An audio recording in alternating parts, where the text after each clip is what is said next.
할렐루야! 늘 주님의 사랑과 은혜 안에서 살아가는 우리 성도님들에게 오늘도 주님의 이름으로 축원드립니다. 우리는 복음을 좀 안다고 생각하고 있죠. 하지만 우리가 그 노아서를 통해서 보면 복음이 이런 곳이었구나 하고 또 깨닫는 시간 되잖아요. 오늘도 그런 시간 되기를 다시 한번 주님의 이름으로 축원드립니다. 자, 오늘 본문을 보면 지난주에 우리가 다뤘던 그 아브라함의 믿음에 대해서 사도 바울은 계속해서 이야기하고 있어요. 사도 바울은 아브라함이 하나님으로부터 의롭다함을 받은 그 때가 언제냐 하고 시작을 하는데, 그가 그 의롭다함을 행위로 받은 것이 아니라 하나님을 믿는 믿음으로 받았기 때문이다라는 것을 지금 상기시켜줘요. 왜냐하면 유대인들의 그 고정관념 속에 뭐가 있냐면, 하나님 앞에서 자신들이 의롭게 되고 또 하나님의 상속자가 되는데 꼭 필요한 것이 뭐냐? 바로 율법을 지키고 또 할례를 받는 것이다라고 그들은 생각했기 때문에 그래요. 그런데 사도 바울은 이러한 그들의 생각을 아브라함을 통해서, 아브라함이 의롭다함을 받을 때가 언제냐? 그가 할례를 받기 이전에 그는 의롭다함을 받았다라는 것입니다. 그리고 할례는 그 이후에 받았다라고 하는 것을 강조해요. 즉 이것은 뭡니까?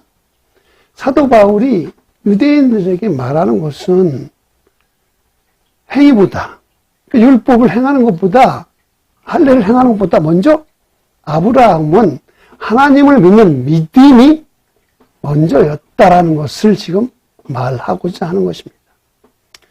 그렇기 때문에 오늘 우리는 이 본문을 통해서 왜 행위보다 믿음이 더 먼저고 더 중요한지를 함께 살펴가면서 큰 은혜 받는 시간 되기를 주님의 이름으로 축원합니다. 먼저 9절과 10절을 보겠습니다. 그런즉 이 복이 할례자에게냐 혹은 무할례자에게냐 하더냐. 무릇 우리가 말하기를 아브라함에게는 그 믿음이 의로 여겨졌다 하노라. 아멘. 자, 이것을 보면 여기서 나오는 복이란 지난주에 우리가 다루었던 다윗의 그 시편에 나오는 복을 말하는 것인데요. 이것은 죄가 사함받고 허물이 가리움을 받는 그 사제의 복을 말하는 것입니다. 그런데 이런 복이 아브라함에게 임할 때 아브라함은 할례를 받기 이전에 무할례자였다라는 것입니다. 그래서 이것은 할례로 이 복을 받은 게 아니다라는 것이에요. 오직 아브라함은 믿음으로 받았다라는 것이지요. 자, 그렇다면 이 말은 아브라함과 할례에 대한 자긍심을 가지고 있던 유대인들에게 어떠한 영향을 끼쳤을까요?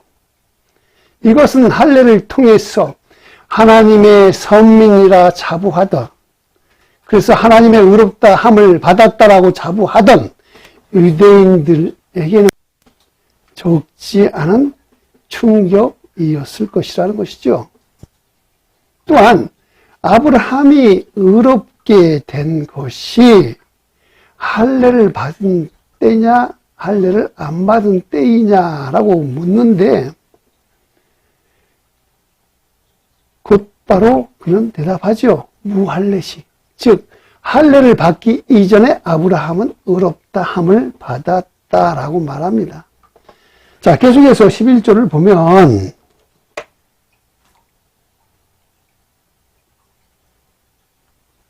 그가 할례의 표를 받은 것은 무할례 시에 믿음으로 된 의를 인친 것이니 이는 무할례자로서 믿는 모든 자의 조상이 되어 그들도 의로 여기심을 얻게 하려 하심이라.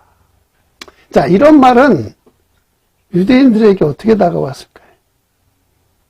커다란 충격으로 다가갔을 거예요. 왜냐하면 아브라함은 자신들의 조상이잖아요. 근데 사도 바울이 왜 아브라함이 이방인들의 조상도 된다라고 하고 있을까요? 이렇게 함으로써 사도 바울은 유대인들에게 유대인만 하나님의 백성이 될 자격이 있다라고 하는 생각을 그냥 일순간에 무너뜨려 버리고 있습니다. 예수 그리스도 안에 있는 사람에게는 특권층이라는 것은 없어요. 있을 수가 없어요. 왜냐? 이것은 지금도 마찬가지예요.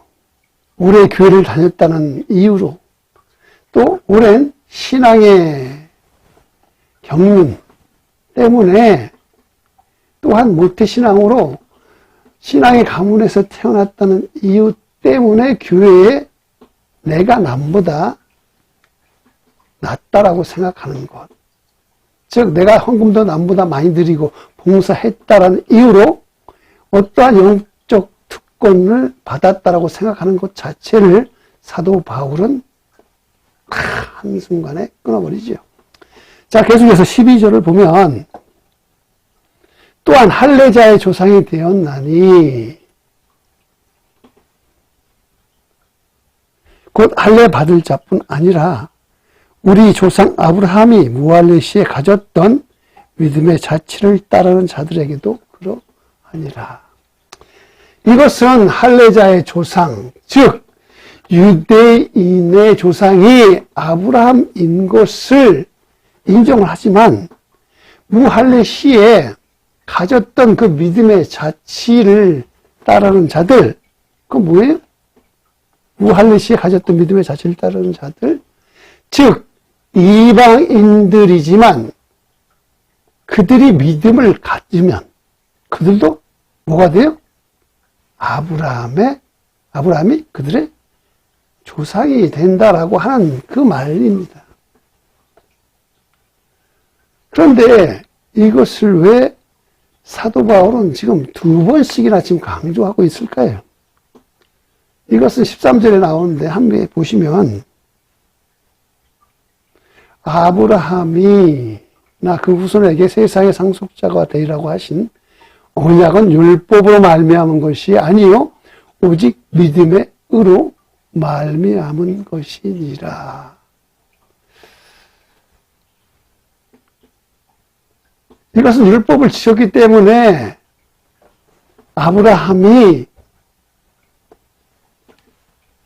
하나님의 믿음의 조상이 된 것처럼 이스라엘 백성들도 믿음으로 따를 때에 비로소 아브라함이 자신의 믿음의 조상이 된다는 것입니다. 그러면서 14절을 보시면 만약 율법에 속한 자들이 상속자이면 믿음은 헛것이 되고 약속은 파기되었느니라.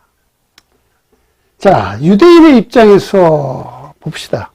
당연히 자기들이 복을 받아야 한다고 생각하지 않겠어요? 왜?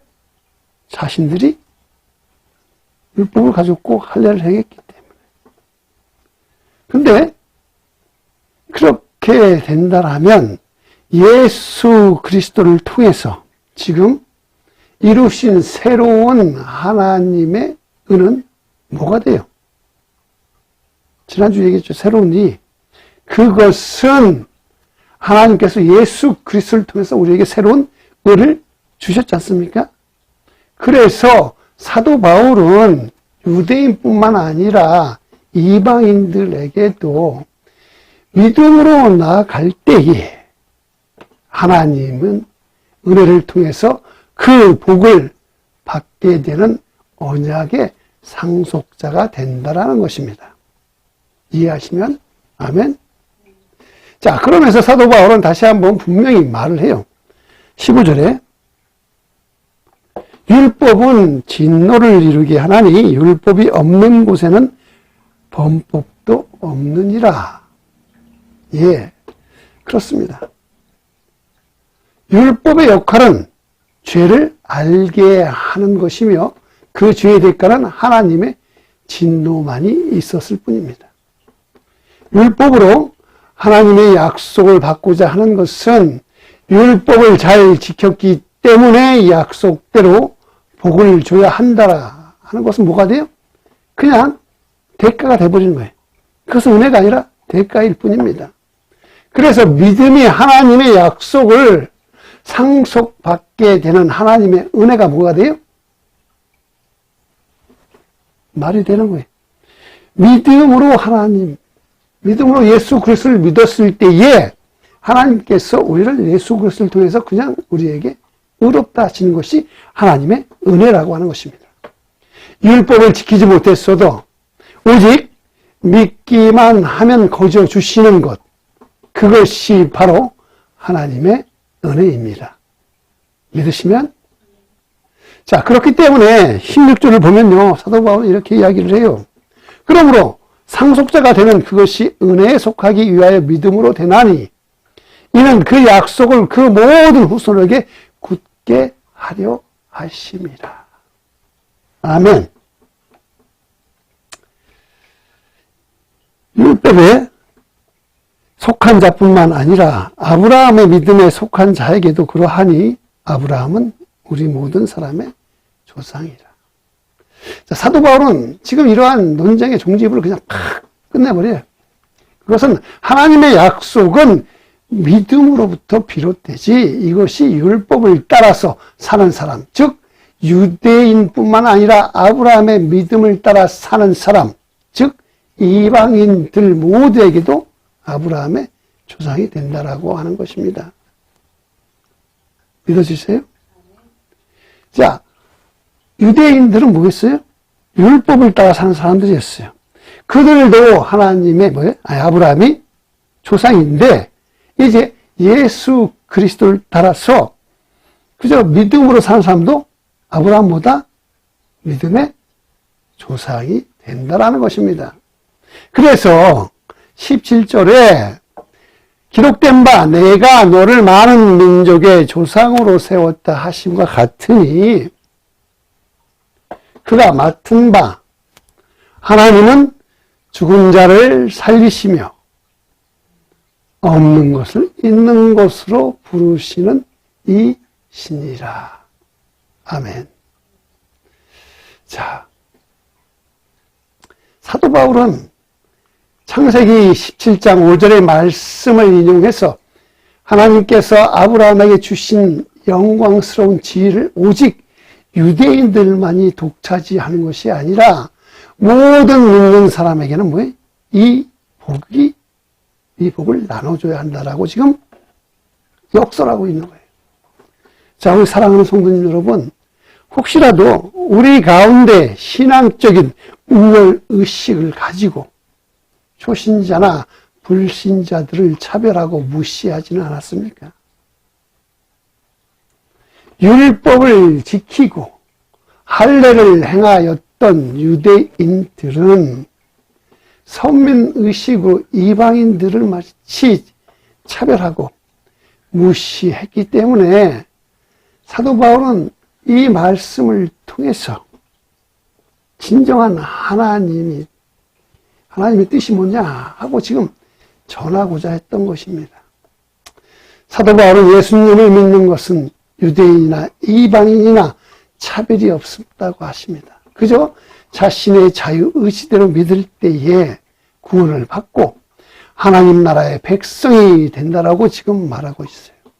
이것이 바로 사도 바울이 우리에게 전해주는 복음의 핵심입니다.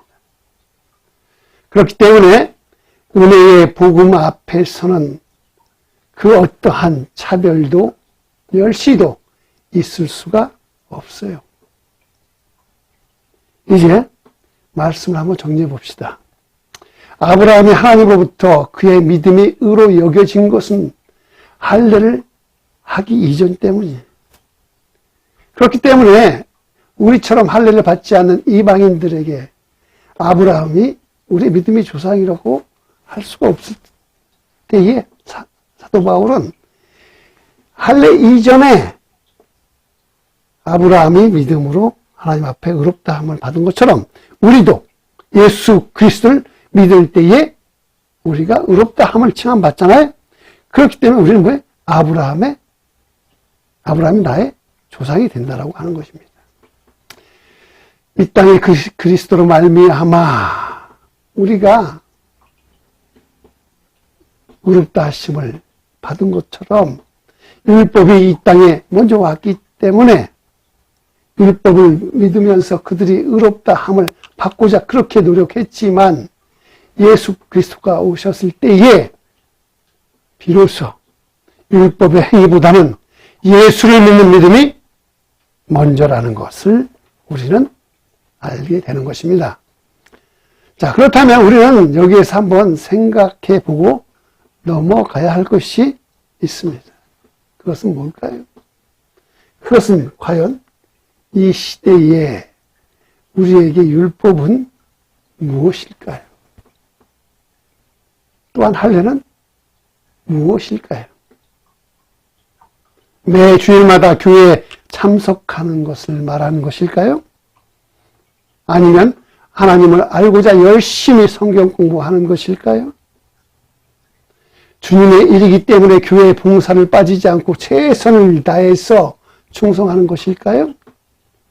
율법의 행위란 종교적인 모든 행사를 비롯해서 거룩하게 살고자 하는 우리의 모든 활동을 포함하는 거예요.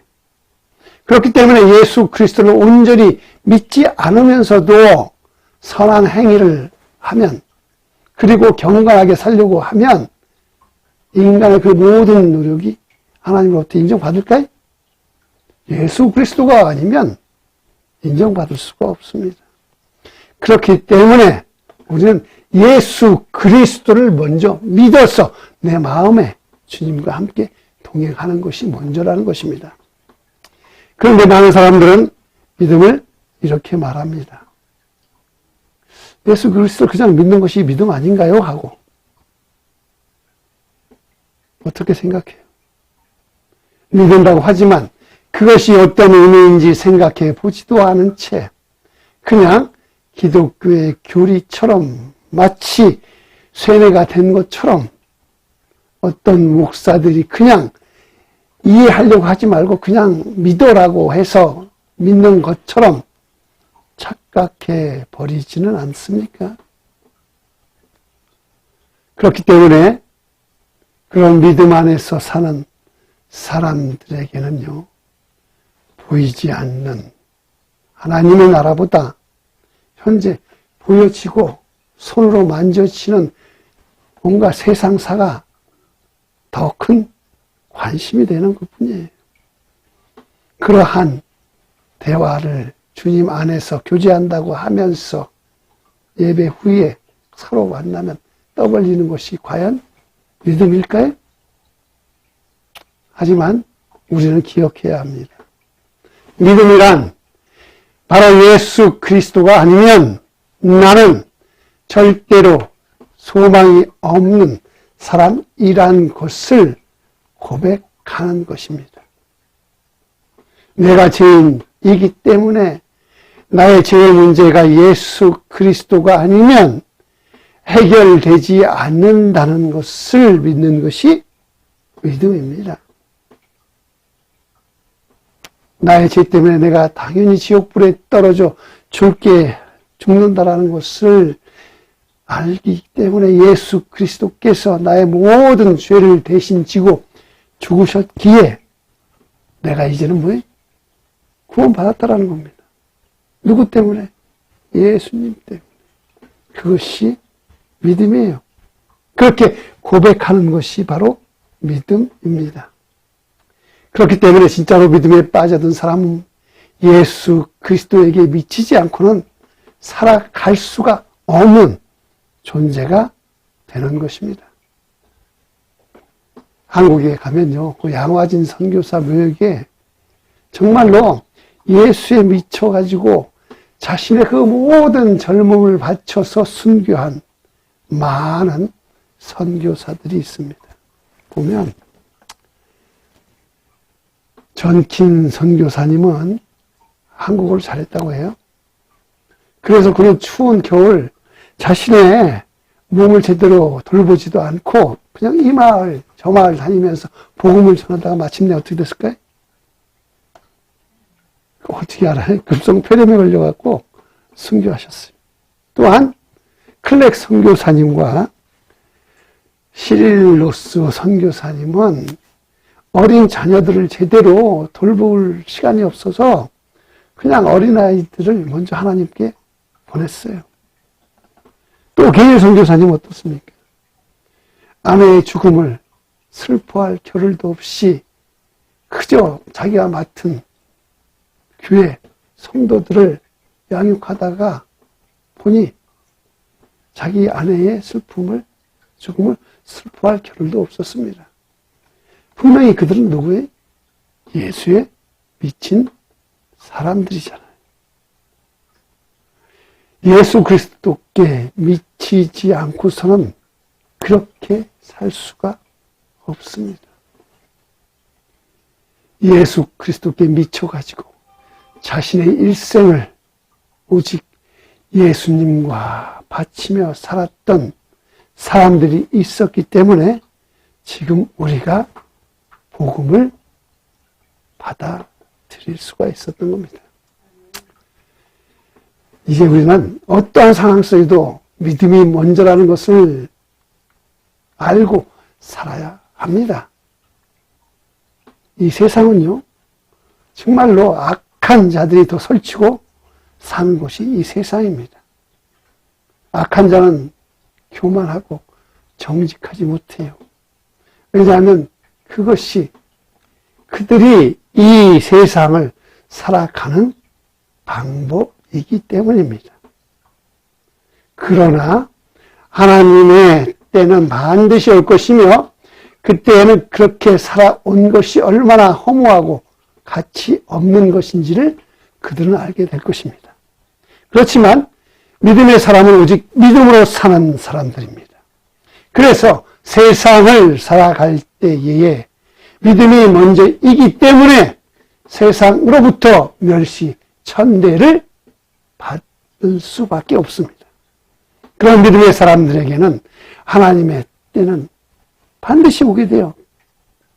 하나님의 때에 양곡과 가라지를 구분하시고 양과 염소를 구별하시는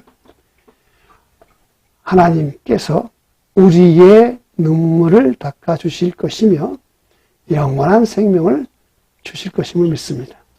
아멘. 이제 우리는 예수 그리스도께 나의 모든 것을 맡기고 살아갑시다. 주님과 동행하며 살아갈 때에 우리의 믿음은 예수님의 믿음 안에서 살아가게 될 것입니다. 내가 그리스도와 함께 십자가에 못 박혔나니 그런즉 이제는 내가 사는 것이 아니요 오직 내 안에 그리스도께서 사시는 것이라. 이제 내가 육체 가운데 사는 것은 나를 사랑하사 자기 자신을 버리신 하나님의 이름을 믿는 믿음 안에서 사는 것이다. 아멘. 함께 기도하시겠습니다.